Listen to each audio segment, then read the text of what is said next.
Several weeks ago, we went online and asked parents of children and teens who have challenging behaviors for examples of some of the unhelpful comments they hear about their child or their parenting methods. It was clear from the response we got that this is a common issue and one that brings up a lot of emotions. So we made a mini series of videos to address it. The first video is meant to be shareable with people who may need an explanation of what your parenting approach is and why it works for you and your child. In the second video, a parent of a child with challenging behaviors reacts to some of the unhelpful comments that were submitted to us by other parents, and we talk about why some of these comments are so unhelpful or ridiculous. And in this video, we'll talk about some things for you to keep in mind as you encounter these types of comments in your life.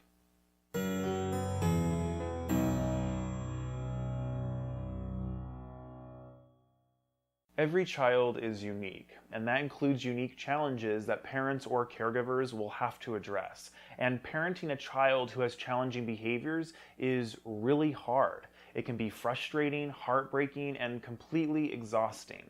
During or after a particularly difficult season of increased behaviors, it's easy to get so drained and discouraged that you feel completely hopeless. And then some friend or family member or teacher or random stranger sees a behavior and feels the need to chime in. Advice, suggestions, snarky comments, they all can have the same effect, which is to make you feel like a failure, or at least like the world sees you as a failure, and that's not a great feeling. Those nagging feelings of inadequacy and self-doubt get stronger. The voices whispering that you're a failure get louder, and the weight of trying to keep everything together gets heavier. You might feel like nothing you do is ever going to be enough. Can't these people have one tiny shred of compassion and the awareness to just shut up? You start every day staring up at a mountain that you're somehow supposed to climb. Can't they see that you're doing your best? The bad news is that this isn't going to stop anytime soon. Until everyone in the world adopts neurobehavior-based understandings of challenging behaviors, you're going to be fielding some frustrating, hurtful, and just plain wrong comments. But the good news is that you can work on methods for responding to these comments that can help make dealing with it easier, more automatic, and less stressful. There are different ways to respond to unhelpful comments. It depends upon your relationship with the person, what they say, how open they are to learning about what you're doing, and how much time and energy you feel like investing in any given moment. Is the person a close friend or a family member? Are you wanting to maintain a good relationship with them? Or is it a random stranger in a crowded mall that you'll never see again? If it's a random stranger, whether in person or on social media, remember that you don't owe them anything. Not explanations, not education, not apologies. You don't have to even acknowledge them. It's not your job and it's not your responsibility. If you have the time and energy to educate someone, that's wonderful, but don't feel obligated to try. Your first obligation is helping your kid. If it's someone you'd like to continue to have a relationship with, however, there are some other things to consider. Are they someone who's open to learning and understanding why you do things the way that you do? If so, great. You can direct them to websites, YouTube videos, blogs, or give them a book on the subject. We've included a list of resources in the description of this video. Someone who's not open to being educated or changing their perspective is more difficult because it's not likely they'll be adopting your interpretation of behaviors anytime soon.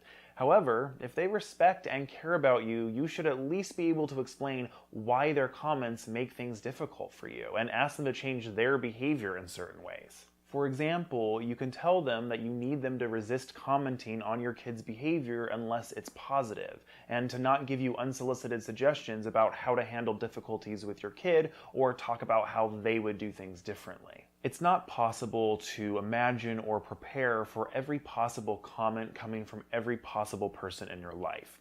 But something that's going to be helpful in a lot of situations is what we work with our families on in the context of avoiding challenging behaviors and difficulties, and that is to develop a proactive plan and to practice it. Figure out the most common things people say to you, the things that bother you the most, and the circumstances in which you feel least able to cope with someone criticizing or commenting on your parenting methods or kid, and then write them down.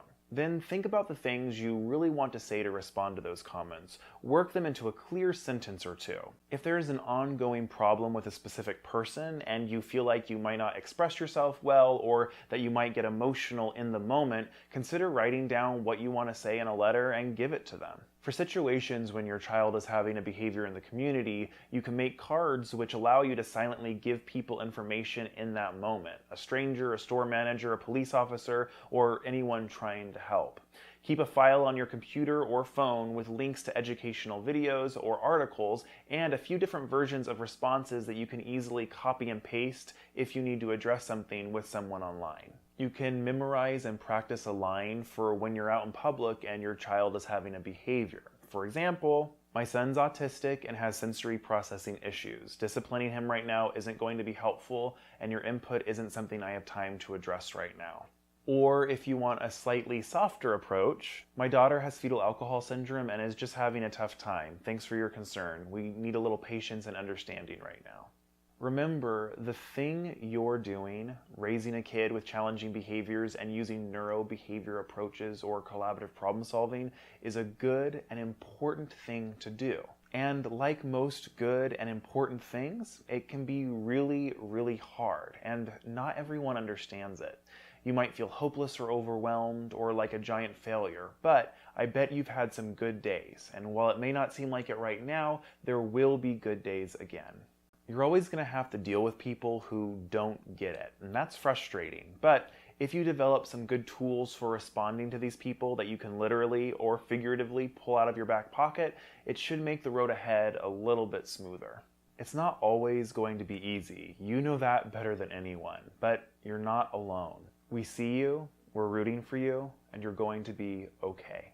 We hope that you found some of the ideas in this video helpful. Make sure you check out the resources we linked to in the description of this video and that you watch the other videos in our series. If you'd like to see more videos, please subscribe to our channel here on YouTube and follow us on Facebook and Twitter.